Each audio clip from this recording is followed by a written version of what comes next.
बड़ी खुशी की बात है कि आज हमारे स्टूडियो में हमारे साथ वर्धमान महावीर खुला विश्वविद्यालय के कुलपति महोदय जुड़ चुके हैं, प्रोफेसर RL गोदारा साहब। सबसे पहले प्रोफेसर साहब नमस्कार आपका हमारे स्टूडियो से जुड़ने के लिए।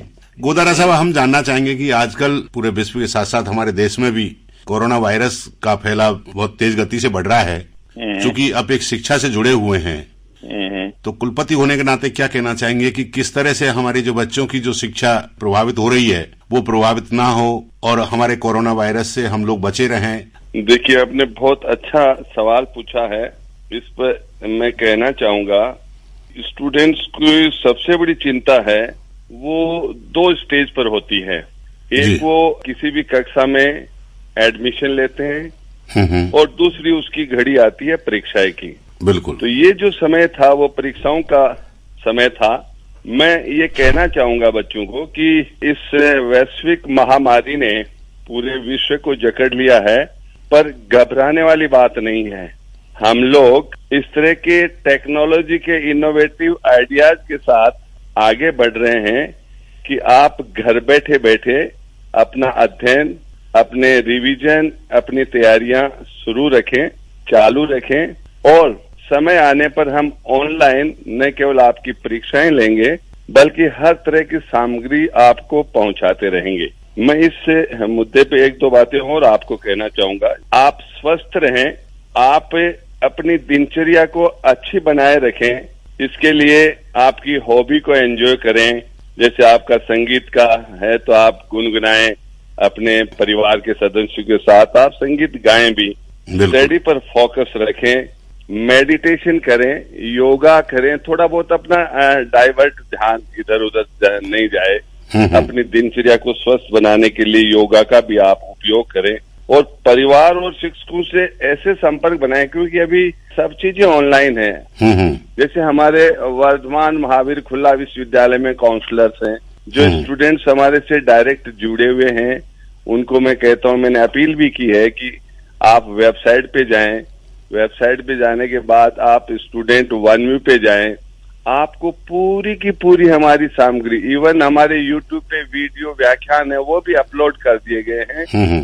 डाउनलोड करें, आपका किसी भी तरह का कोई खर्च नहीं होगा। और इस तरह की कोई बाधा आए तो हमारे जो नंबर दिए हुए हैं वेबसाइट पे, उन नंबर पे हमारा कोई भी अधिकारी, कोई स्टाफ, कर्मचारी जरूर मिलेगा और आपको अच्छी सी सलाह देते हुए आपका हौसला बढ़ाएगा। ये वक्त आपका हौसला, मनोबल, उत्साह ये सब बना रहना चाहिए। और अगर ये बच्चों का मनोबल इस तरह से बना रहेगा तो एक दिन हम जीतेंगे और कोरोना हारेगा। सर, एक बात और जानना चाहेंगे कि स्टूडेंट के लिए आपने कहा कि अपनी हॉबीज को बनाए रखें, साथ में पढ़ते भी रहें, ऑनलाइन भी पढ़ सकते हैं। एक सामाजिक डिस्टेंस है वो दूरी बना के रखें, ये भी घर में भी जरूरी है। ये एक सामाजिक लेवल पे बड़ी कठिन बात हो गई है और इसको आपातकाल की स्थिति जैसे राष्ट्रीय स्तर पर मान लिया गया है। पुराने जितने भी ग्रंथ पढ़े, अच्छी हॉली बुक्स पढ़े, कहीं पर भी है तो एक मौत का कोई डरावना पार्ट आता है। तो इसलिए सोशल डिस्टेंसिंग में सेल्फ कॉन्शियसनेस थोड़ा थोड़ा बढ़ता जा रहा है। पहले ये कहते हैं क्या होता है, लेकिन आप कहते नहीं यार, थोड़ा सा है ना मास्क लगाओ और परिवार में भी थोड़ा सा है ना अपने ज्यादा ग्रुपिंग वगैरह में ऐसे इकट्ठे होने की जरूरत नहीं है। अपने अपने कमरे में रहो, अपना अपना थोड़ा सा। हम लोग जो 60+ वाले हैं, 65-70 हैं, मतलब जो वेटरन लीडर्स कहते हैं जिनको सीनियर सिटीजन है, उनके लिए एकाकीपन होना मीना साहब बहुत दुखद है। पर चूंकि राष्ट्र को बचाना है, विश्व को बचाना है और कोई इसका कोई इलाज नहीं है। बिल्कुल। इसलिए न चाहते हुए भी अगर थोड़ा सा आप दृढ़ मन कर लेंगे, दृढ़ता, सुनिश्चितता, जिद नहीं करनी है लेकिन दृढ़ता के साथ रहना है, जिद्दी नहीं होना है बच्चों को। दृढ़ता से थोड़ा सा समय अगर नियम और संयम ऐसे बना के रख लेंगे तो एक ही इलाज है कि सोशल डिस्टेंस मेंटेन करते हुए आप अपने को सुरक्षित और अपने परिवार और अपने अच्छे मित्रों को भी सुरक्षित पाएंगे। आपके विश्वविद्यालय से हमारे ग्रामीण क्षेत्र के स्टूडेंट बहुत जुड़े हुए। ग्रामीण क्षेत्रों में पूरी सुविधा नहीं है, जैसे आपने कहा कि ऑनलाइन भी आप जुड़ सकते हैं, सारी चीजें ऐसे। और एक शुरुआत में आपने कही कि मैं स्टूडेंट के लिए आइडियाज दूंगा, तो ग्रामीण क्षेत्र के स्टूडेंट्स के लिए क्या क्या आइडियाज देंगे आप, जिससे कि उनकी पढ़ाई खराब ना हो और उनका मनोबल बढ़ा रहे? बहुत अच्छा सवाल आया है। ये हम मानते हैं कि गांव में बिजली की सप्लाई भी प्रॉपर नहीं रहती, इंटरनेट की सुविधा भी शहरों जितनी जैसी नहीं है, पर अब गांव बदले हैं थोड़े से। जिस समय उनकी स्थिति ठीक रहती है उस वक्त वो अपना नेट या व्हाट्सएप पे जो भी कुछ लिमिट है, मैं आपसे सहमत हूं, पर उस लिमिट में वो अपना अध्ययन या हमारी वेबसाइट पर संपर्क करके और लाभ उठाएं। अपितु मैं ये और उसके आगे जो एक टिप्स आप बच्चों को आपके माध्यम से देना चाहूंगा। हमारे यहाँ क्षेत्रीय कार्यालय हैं, जैसे कोटा का भी क्षेत्रीय कार्यालय है, भरतपुर है, उदयपुर है, जयपुर है, अजमेर है, जोधपुर है और बीकानेर है। बिल्कुल, उन कार्यालय में भी हमारी इस तरह के जो रीजनल डायरेक्टर्स हैं उनको निर्देश दिए गए हैं। महामहिम के द्वारा, सरकार के द्वारा जो व्यवस्थाएं हमारी थी उनको हमने आगे बढ़ाया है प्रशासन लेवल पर। उन नीतिगत निर्णयों के साथ वहाँ के लोकल बच्चों का एक एरिया कम हो जाएगा। जैसे मान लीजिए हर बच्चा जयपुर में संपर्क नहीं कर सकता, पर गंगानगर का बच्चा, गंगानगर हनुमानगढ़ का बच्चा बीकानेर से किसी भी तरह से कम्युनिकेशन में सुविधाजनक रहेगी। बिल्कुल। तो इसका डिसेंट्रलाइज करते हुए हमने उन बच्चों के लिए संपर्क में काउंसलर्स, जैसे मान लीजिए बीकानेर का कोई बच्चा, मैं उदाहरण दे रहा हूँ, और उसका काउंसलर हो सकता है कि हनुमानगढ़ में हो, तो हनुमानगढ़ के एरिया के बच्चे उनसे किसी भी तरह से संपर्क में और वो उनसे टिप्स लें, सलाह लें, क्या क्या प्रॉब्लम आ रही है। क्योंकि बच्चों की, जैसे मैं कॉमर्स और मैनेजमेंट की प्रॉब्लम सॉल्व कर सकता हूँ, लेकिन लाइफ साइंस की तो, because I am not a student of life science, तो ऐसे करके जो इंडिविजुअल बच्चों की प्रॉब्लम्स है उनमें हमें जरूर इस तरह की, जो आप मानते भी हैं, मैं भी मानता हूं, पर हम उनसे मनोबल के रूप में बच्चों को कहते हैं कि जहां एक बार अगर समस्या आती है आप उसको राइटिंग में डालें, उसको मेल पे डालें। हमारे पास यहाँ हमारी टीम पूरी व्यवस्थित रूप से लगी हुई है, हम बिल्कुल समाधान करेंगे। इसके अलावा जैसे आपका बच्चा किसी भी तरह से कोई परीक्षाओं में या किसी रिवीजन में कोई भी तरह की टेक्निकल मैथ किसी भी प्रॉब्लम आती है, तो अभी बहुत सा ऑनलाइन सिस्टम ऑन हो गए हैं। बच्चे उन सब साइट्स पे जाके कहीं न कहीं अपनी प्रॉब्लम को उजागर करें। कहीं न कहीं हमारे विश्वविद्यालय से भी बड़े विश्वविद्यालयों में और उनके संपर्क में कोई भी इस तरह की साइट पे कोई प्रॉब्लम है, उस टेक्नोलॉजी का फायदा उठाएं। जो इनोवेटिव आइडिया टेक्नोलॉजी के साथ जुड़े हुए हैं उनसे अधिक से अधिक लाभ उठाने का प्रयास करें। एक बात और जानना चाहेंगे सर कि हमारा कोटा एक शिक्षा नगरी के रूप में जाना जाता है और काफी दिन से हमारे कोटा में कोई पॉजिटिव केस नहीं आ रहे थे।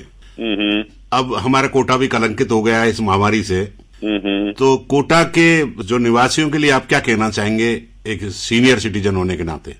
कोटा बहुत अच्छी स्थिति में थे, मैं भी कोटा में ही मेरे रेजिडेंस से ही आपसे बात कर रहा हूँ। हम लोग बड़े फक्र के साथ सुबह कभी बात भी करते, देखिए अभी हमारा कोटा बचा हुआ है। कोटा तो जाने अनजाने हमारे कोटा को जो नजर लगी है, हम लोग दुआ करेंगे कि हमारी नजर शीघ्र ही उतरे और एक कोरोना जैसा जो वैश्विक महामारी है यहाँ से क्या पूरे देश से विदा हो।